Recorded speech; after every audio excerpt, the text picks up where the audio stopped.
நீதிமன்ற உத்தரவை செயல்படுத்துவதாக கூறி முறையாக திட்டமிடாமல் மக்கள் வரிப்பணத்தில் கடமைக்கென்று கட்டப்பட்ட நவீன மீன் அங்காடியில் கடைகளை அமைத்துள்ள மீன் வியாபாரிகளுக்கிடையே மோதல் போக்கை விளம்பர திமுக அரசு ஏற்படுத்தியுள்ளதாக குற்றச்சாட்டு எழுந்திருக்கிறது. சென்னை பட்டினப்பாக்கம் மீன் அங்காடியில் மீன் வியாபாரிகளின் வாழ்வாதாரம் கேள்விக்குறியாகியுள்ளது குறித்து விவரிக்கிறது இந்த செய்தி தொகுப்பு. சென்னை பட்டினப்பாக்கம் கடற்கரையை ஒட்டியுள்ள லூப் சாலையின் இரு புறங்களிலும் பல வருடங்களாக மீன் கடைகள் செயல்பட்டு வந்தன. கலங்கரை விளக்கம் வரை செயல்பட்டு வந்த மீன் கடைகளால் லூப் சாலையில் போக்குவரத்து இடையூறு ஏற்படுவதாக கூறி நீதிமன்ற உத்தரவுப்படி மாநகராட்சி நிர்வாகம் லூப் சாலையில் இருந்த மீன் கடைகளை அகற்றியது. இதற்கு மீனவர்கள் எதிர்ப்பு தெரிவித்து போராட்டத்தில் ஈடுபட்டதால் மீனவர்களின் வாழ்வாதாரம் பாதிக்காத வகையில் கடைகளை ஒழுங்குபடுத்த நீதிமன்றம் உத்தரவிட்டது. இதனையடுத்து லூப் சாலையில் 15 கோடி ரூபாய் மதிப்பில் நவீன மீன் அங்காடியை திமுக அரசு அமைத்தது. இந்த மீன் அங்காடியில் 366 மீன் கடைகள் மற்றும் 65 இருசக்கர வாகனங்கள் மற்றும் 110 4 சக்கர வாகனங்களை நிறுத்தும் வகையில் பார்க்கிங் வசதிகள் அமைக்கப்பட்டிருந்தன.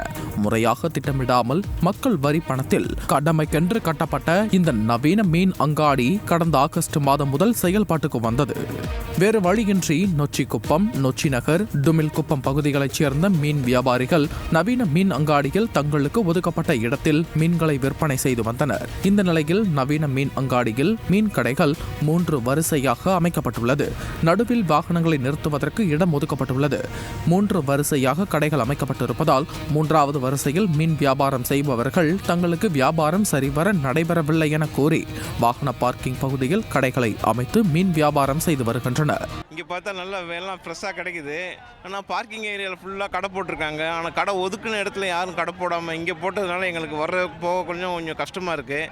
இதை மீனவர்கள் மீன் விற்கிறவங்களாம் புரிஞ்சுக்கிட்டு கொஞ்சம் உள்ளே போட்டாங்கன்னா வர போகிற மக்களுக்கு கொஞ்சம் வசதியாக இருக்கும். இதை கொஞ்சம் ஏற்பாடு பண்ணணும் மீன் விற்கிறவங்க அவங்க சம்மந்தப்பட்டவங்கலாம். 3வது வரிசையை தொடர்ந்து 2வது வரிசையில் வியாபாரம் செய்பவர்களும் தங்கள் கடைகளை வாகனங்கள் நிறுத்தும் இடத்தில் அமைத்துவிட்டனர். தற்போது முதல் வரிசையில் ஒரு சிலர் மட்டுமே தங்களுக்கு ஒதுக்கிய இடத்தில் கடைகளை வைத்து வியாபாரம் செய்து வருவதால் வாகனங்களை நிறுத்த இடமில்லாமல் மீண்டும் சாலையில் நிறுத்தும் அவல நிலை ஏற்பட்டுள்ளது. இங்கே நானும் ஃபிஷ் மார்க்கெட்டில் எனக்கு இடம் கொடுத்து நானும் மீன் மார்க்கெட் போட்டிருக்கேன். நானும் இங்கே வரக்கூடாதுன்னு அழுதுட்டு தான் இருந்தேன். வந்து ஏதோ 1-2 பேர் வராங்க. இனிமே தான் எல்லாருக்கும் தெரியும், எல்லாம் வருவாங்க. ஆனால் இங்கே வந்து முதலமைச்சர் எல்லாம் கடை கொடுத்துருக்காங்க. அதை ஒழுங்காக பயன்படுத்த மாட்டாங்க எங்கள் மக்கள். என்ன ஒன்று கார்பரேஷன்காரன் வரமாட்டாங்க.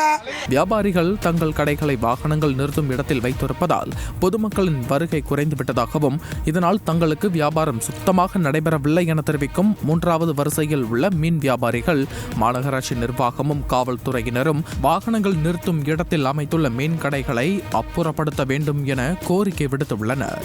மீன் கடை கட்டி கொடுத்துருக்காங்க. அங்கே எனக்கும் ஒரு கடை இருக்குது. இந்த மாதிரி இவங்க எல்லாம் வெளியே போடுறதுனால தான் நானும் கடையை தூக்கிட்டு வெளியே போட்டிருக்கேன்.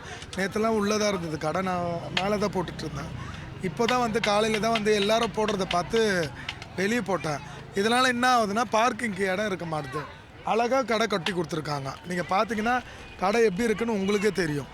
இந்த மக்களை நீங்கள் கொஞ்சம் சென்னை கார்பரேஷன் இதை பார்த்து முடிவெடுத்து கடையை ஒழுங்குபடுத்தி தரணும்னு நான் வேண்டி கேட்டுக்கிறேன். நீதிமன்ற உத்தரவை செயல்படுத்துவதாக கூறி முறையாக திட்டமிடாமல் மக்கள் வரி பணத்தில் கடமைக்கென்று கட்டப்பட்ட நவீன மீன் அங்காடியில் கடைகளை அமைத்துள்ள மீன் வியாபாரிகளுக்கு இடையே மோதல் போக்கை விளம்பர திமுக அரசு ஏற்படுத்தியிருப்பது வெளிச்சத்திற்கு வந்துள்ளது.